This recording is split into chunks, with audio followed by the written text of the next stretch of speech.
जब आप आए हैं तो जब वो मुझे हवालात से लेने के लिए वो एक बंदा है, कहते हैं शाद भट्टी साहब आए हैं, तो लेकिन ना आपका कोई भी सगा नहीं है, आपका मसला सरफराज चौधरी साहब ने ही हल करना है। वो कोई भी पूछें सवाल, उसका बस पॉजिटिव जवाब दे के आपने वापस आ जाना है, ज़्यादा बातें नहीं करनी। मैंने कहा जी ठीक है।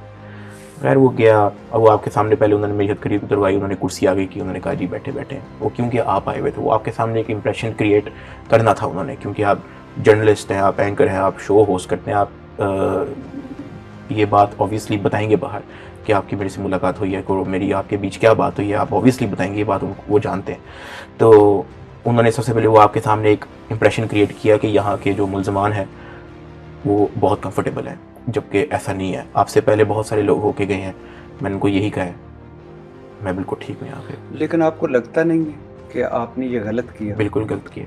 कि आपको कहीं ना कहीं से आप भी हैं, कहीं ना कहीं से आपको बताते रहना चाहिए कि क्या क्या जुल्म हो। अब ये ना बात फिर वही आ गई कि जब जुनेद सलीम वाला पॉडकास्ट आया। अच्छा, जब जुनेद सलीम का आया तो उसके बाद आपके साथ क्या सलूक हुआ? मुझे डांटा था उन्होंने 2-3 बार, मुझे आईओ के ज़िम्मे अलग उन्होंने लगाया हुआ था, इन्होंने प्राइवेट मुलाजमों के ज़िम्मे अलग लगाया हुआ था। आप वो मंजर दोबारा बता सकते हैं कि जो ही आप उनके कमरे में गए तो क्या किया उन्होंने? सरफराज साहब आए ऊपर, मेरी इन्वेस्टिगेशन हो रही थी, तो उन्होंने कहा कि अहमुंड आई, मैंने कहा, उन्होंने आईओ ने कहा जी, तो वो खैर उन्होंने कहा कि इसको लेके आए मेरे पास।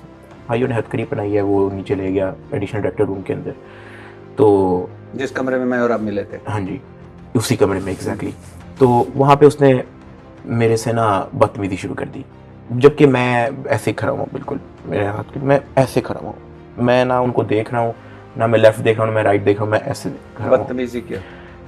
बस वो गालियाँ देनी उन्होंने शुरू कर दी थी बहुत सारी, और कहते हैं कि जी तुम्हारा बाप क्या करता है। मैंने उनको बताया कि जी मेरे वो प्रोफेसर हैं, तो वो कहते हैं कि फिर तुम क्यों इतने आगे हुए, उन्होंने गाल तलफ बोला कि तुम इस तरह के क्यों हो।